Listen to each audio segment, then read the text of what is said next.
ছোট্ট এই দোয়াটি যদি কোনো ব্যক্তি প্রতিদিন একবার করে পাঠ করতে পারে, ওই দিন সে ইচ্ছা করলেও কোনো পাপ করতে পারবে না। মানে পাপ করার ক্ষমতা সে হারিয়ে ফেলে, শয়তান তার কাছ থেকে অনেক দূরে চলে যায়।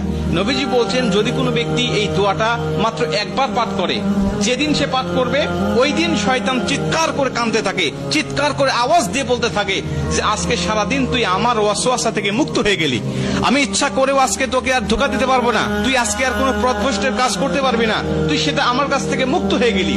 মানে এই দোয়াটার এতটাই পাওয়ার, এতটাই ক্ষমতা আল্লাহ পাক দিয়ে দিয়েছেন। অতএব আমরা এই দোয়াটা মুখস্থ রাখবো, ছোট্ট একটি দোয়া মুখস্থ করে প্রতিদিন আমরা তেলাওয়াত করব।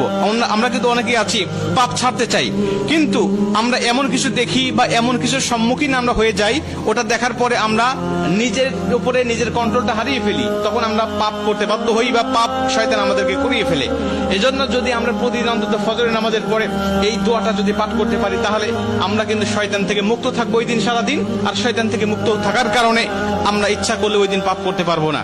নবীজি এই দোয়াটা শিখিয়েছেন, আউযু বিল্লাহিল আযীম, আউযু বিল্লাহিল আযীম ওয়া বিওয়াজহিল কারীম ওয়া সুলতানিহিল কাদিম মিনাশ শাইতানির রাজীম।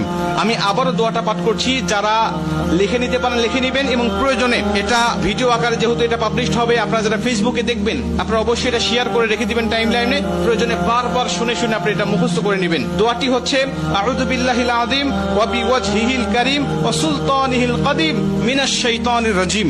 এই দোয়াটা আপনি মুখস্থ করে